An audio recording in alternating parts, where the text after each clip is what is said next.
Board में पूछे गए 2018 से लेकर 2025 तक जो बुक में नहीं दिए हुए हैं ऐसे सवालों की सीरीज का ये हमारा पहला सवाल है। ये मार्च 2022 में पूछा गया सवाल है। मार्च 2023 में सेम टू सेम पूछा गया था, सिर्फ कीमतें पूरी अलग अलग थी, तो वो इसलिए आपको 2 सवालों की प्रैक्टिस कर सकते हो। तो मार्च 2023 का हम लोग नेक्स्ट वीडियो में बनाएंगे। ओके, अब देखते हैं खुशबू कंपनी लिमिटेड की नीचे दिए गए व्यवहारों के आधार पर परिचालन प्रवृत्तियों में से उद्भव हुए रोकड़ प्रवाह की गणना कीजिए। ओके, तो आपको आता ही होगा, हम लोग मतलब डायरेक्ट थोड़ा समझाते हैं। यहाँ पर देखेंगे जितने भी खर्च हैं उसको हम लोग क्या करेंगे, जितने भी खर्च हैं उनको सब जोड़ेंगे और जितने भी आय है या लाभ है वो सबको हम लोग घटाएंगे। ओके, क्योंकि हम लाभानी खाते में क्या करते थे, खर्चों को घटाते थे और आय को जोड़ते थे। तो यहाँ उसका उल्टा करना है, हमको क्या करना है कि यहाँ पर जितने भी खर्चे हैं उनको जोड़ना है और जितने भी आय या लाभक है उनको घटाना है। ओके, तो यहाँ देखते हैं आयकर से पहले का लाभ, पहले सेम टू सेम इसको लिखेंगे 1,32,000। यहाँ लिखते हैं आयकर से पहले का लाभ कितना है, तो वो है हमारे पास यहाँ पर 1,32,000। तो यहाँ लिखते हैं 1,32,000। ओके, अब आगे देखते हैं यहाँ पर ख्याति अपलिखित की। तो ख्याति अपलिखित की यानी कि ख्याति में कमी आई है, तो यानी कि ये हमारा बिन रोकड़ खर्च है। ओके, बिन रोकड़ खर्च है तो इसको क्या करना पड़ेगा, घटाना पड़ेगा। ओके, घटाया है हमने लाभ हानि खाते में, तो यहाँ पर क्या करेंगे, जोड़ेंगे। ओके, तो यहाँ पर लिखते हैं और यहाँ पर आप फार्मूला देख लिए, इस तरह से बनाना है। तो बिन रोकड़ खर्च है तो इसको क्या करते हैं, जोड़ते हैं। तो यहाँ लिखेंगे ख्याति अपलिखित की। तो यहाँ लिखेंगे ख्याति अपलिखित की, अंदर लिखेंगे यहाँ पर कितना है, तो वो है हमारा 28,000। कितना है, 28,000 है।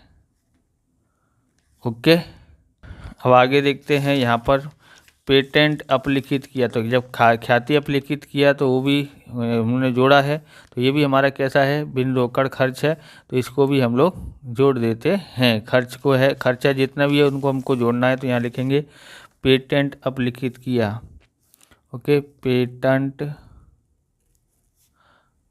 अपलिखित किया, कितने का किया है, तो वो है अपलिखित किया है 17,000 का। तो यहाँ लिखेंगे 17,000। ओके, अब आगे देखते हैं, यहाँ पर दिया गया है घिसाई अपलिखित की। तो इसको भी हम लोग को, ये भी हमारी क्या है, खर्चा है, बराबर बिन रोकड़ खर्चे, इसको भी हम लोग जोड़ते हैं। कितना है ये, 29,000 है। तो हम लोग इसको भी जोड़ते हैं। यहाँ लिखेंगे कि ख्याति अपलिखित किया ओ घिसाई अपलिखित की कितनी है, 29,000 है। ओके, आप इस प्रकार के वीडियो देखना चाहते हैं तो डिस्क्रिप्शन में लिंक दी है अकाउंट और स्टेट की भाग 1 और भाग 2 की, वहाँ से आप देख सकते हो। चैनल पर नए हैं तो चैनल को सब्सक्राइब कर लेना, क्योंकि हम इस प्रकार के वीडियो आपके लिए बनाते रहते हैं। लाइक करने के बाद अगर आपको हाइप का बटन दिखाई देता है तो आप हाइप भी कर दीजिए, जिससे हमको मोटिवेशन मिलता है। लाइक शेयर कमेंट दबा के करिए। आगे देखते हैं, हमारे पास है सामान्य अनामत खाते में परिवर्तन। तो ये कमी हुई है या वृद्धि हुई है तो वो आपको समझ लेना है। ओके, सामान्य अनामत खाते को हम लोग हमेशा क्या करते हैं, यहाँ पर जोड़ेंगे। ओके, ध्यान रखना, जब भी इस तरह का दिया गया हो ना, परिचालन प्रवृत्तियों से उद्भव हुआ रोकड़ प्रवाह, तो सबकी एंट्री करना, ये आपको ध्यान रखना है, बराबर। बाकी में परिचालन प्रवृत्ति का में सब करना होता है, जबकि विनियोग प्रवृत्ति में देखना होता है किसका करना है किसका नहीं, और वित्तीय प्रवृत्ति में भी ध्यान रखना पड़ता है। इस तरह का दिया हो तो इसमें सब क्या बोलते हैं, सबकी एंट्री करनी पड़ती है। ओके, तो यहाँ पर देखेंगे सामान्य अनामत कहाँ आएगा, जोड़ेंगे। सामान्य अनामत को क्या करेंगे, हमेशा जोड़ेंगे। तो यहाँ लिखेंगे सामान्य अनामत हो, बराबर, सामान्य अनामत खाते परिवर्तन कितना है, सामान्य अनामत खाते में परिवर्तन 23,000 है, 23,000 यहाँ लिखेंगे। उसके बाद यहाँ पर हमने लिख लिया। अब यहाँ देखते हैं, अब है ब्याज मिला, तो ये हमारी आय है। आय और आय हो या लाभ हो तो हम लोग उसको घटाते हैं, क्योंकि लाभ हानि खाते में हम लोगों ने जोड़ा था तो यहाँ पर घटाएंगे। 12,000 है तो लिखते हैं यहाँ पर क्या लिखेंगे, ब्याज मिला। ओके, ब्याज मिला कितना है, 12,000। ओके, उसके बाद हम लोग यहाँ देखते हैं डिविडेंड मिला, ये भी हमारी आवक है तो 9,000 है बराबर। वित्तीय आवक है तो इसलिए इसको भी जोड़ेंगे, वो घटाएंगे इसको, क्योंकि हमने लाभ हानि खाते में घटना जोड़ा था इसलिए यहाँ पर घटाएंगे। ओके, तो यहाँ लिखेंगे डिविडेंड मिला, यानी हमारी आय है। आय है तो हम लोग क्या करेंगे, घटाएंगे। डिविडेंड मिला, ये हमारी आवक है। आवक है तो यहाँ लिखेंगे कितना मिला है डिविडेंड, 9,000। कितना मिला है, 9,000 मिला है। ओके, अब उसके आगे देखते हैं ब्याज चुकाया। ब्याज चुकाया है तो हमारा ये खर्च हुआ बराबर। खर्च हुआ कैसा है, गैर परिचालन खर्च है, तो गैर परिचालन खर्च में हम लोग क्या करेंगे, इसको जोड़ेंगे। ओके, तो यहाँ पर हम लोग ये गैर परिचालन खर्च है इसलिए खर्च है इसलिए जोड़ेंगे, तो यहाँ लिखेंगे क्या हुआ है, ब्याज चुकाया। ओके, ब्याज चुकाया कितना है, वैसे देखने जाओ तो ब्याज चुकाया जो है वो हमारा क्या हुआ है, वित्तीय खर्च है बराबर। वित्तीय खर्च है इसलिए हम यहाँ पर जितने भी खर्चे हैं सब लोग को जोड़ेंगे तो 11,000 है। ओके, अब यहाँ देखते हैं डिविडेंड चुका दिया, उसके बाद विनियोग विक्रय से लाभ। लाभ हुआ है तो हम लोग क्या करेंगे, घटाएंगे। ओके, तो यहाँ लिखेंगे विनियोग विक्रय से लाभ।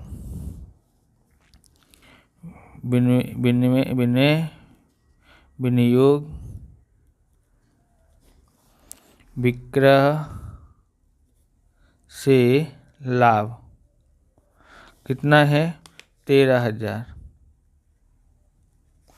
और देखते हैं, ये तो दिया ही नहीं है, ब्याज चुकाया हो गया, डिविडेंड चुकाया, ये भी हमारा वित्तीय खर्च है इसके लिए भी इसको भी हम लोग जोड़ेंगे। 25,000 है। ओके, खर्च जितने भी है जोड़ना है तो यहाँ लिखेंगे डिविडेंड चुकाया। कितना चुकाया है, 25,000, तो यहाँ 25,000 लिखते हैं।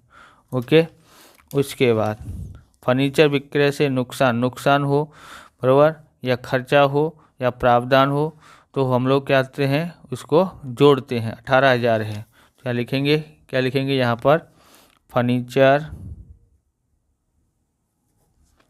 विक्रय से नुकसान कितना हुआ है, 18,000 बराबर। सब हमने कर दिया है। अब हम लोग क्या करते हैं, इसको सॉल्यूशन करना चालू करते हैं आगे। यहाँ पर हम लोग इसको जोड़ देते हैं, कितना आता है देखते हैं। ओके, तो अब हमारे पास है ये 12,000 प्लस 9,000 प्लस 13,000 बराबर कितना आता है, 34,000 आता है। तो यहाँ लिखते हैं 34,000। इस 34,000 में से ये जोड़ते हैं, 34,000 में 1,32,000 कितना आता है, 1,66,000। सॉरी, क्या करने के लिए बोला है, घटाने के लिए बोला है। तो 1,32,000 में से घटाते हैं 34,000 कितना आता है, तो 98,000 आता है। ओके, अब ये जो बोलता है जोड़ो, तो यहाँ पर जितने भी आवक है उन सबको यहाँ पर लिखना है पहले, उसके बाद फिर उसको जोड़ देना है। ये कितना है, 28,000 plus 17,000 plus 29,000 plus 23,000 plus 11,000 plus 25,000 plus 18,000 कितना आता है हमारे पास, 1,91,000 आता है। 1,51,000 1,51,000। तो ये जोड़ने के लिए बोलता है इसलिए इसको और इसको जोड़ते हैं, इसमें 98,000 और जोड़ देते हैं तो कितना आता है, 2,49,000 आता है। 2,49,000। ओके, तो यहाँ पर हमारी ये किससे आई है, और ये हमारा आया है यहाँ पर, तो यहाँ लिखते हैं ये हमारा है कार्यशील पूंजी में परिवर्तन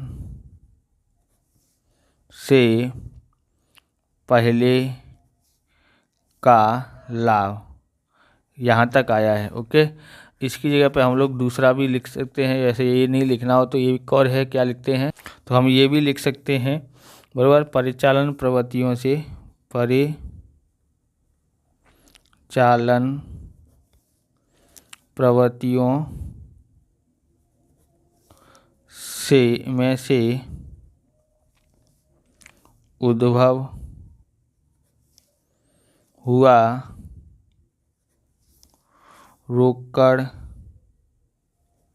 प्रवाह, प्लस में आया तो इसको ऐसा बोल सकते हैं जावक रोकड़ प्रवाह, आवक रोकड़ प्रवाह, सॉरी क्या बोल सकते हैं, प्लस में आया तो आवक और माइनस में आया तो जावक। ओके, आप ये लिखोगे क्योंकि हमारा सवाल अभी यहाँ तक हुआ है, आगे हुआ नहीं है, तो इसलिए आप ये भी लिख सकते हैं और ये भी लिखोगे तो भी चलेगा। ओके, दोनों में से कुछ भी लिख सकते हैं। ओके, तो अब आप ये पेन खरीदना चाहते हैं, ये है हमारा क्लासमेट का ऑक्टेन बॉल पेन है, बहुत ही शानदार है, इसकी ग्रिप भी बहुत ही शानदार है, जिसे लिखने में आसानी से सरलता से लिखा जाता है। जापानी टेक्नोलॉजी का इसमें उपयोग किया गया है, ये स्मूथ राइटिंग के लिए सबसे बेस्ट पेन है और ग्रिप भी इसकी देखिए शानदार ग्रिप है, इसलिए इसे तेज़ी से लिखा जा सकता है। तो खरीदना चाहते हैं डिस्क्रिप्शन लिंक है या तो वीडियो के नीचे लिंक है, वहाँ से आप खरीद सकते हैं। और ये वीडियो भी पूरा होता है, अगर आपको हमारा वीडियो अच्छा लगे तो लाइक करें, शेयर करें, कमेंट करें, चैनल पर नए चैनल को सब्सक्राइब करें। मिलते हैं नेक्स्ट वीडियो में। जय हिंद, जय भारत, वंदे मातरम।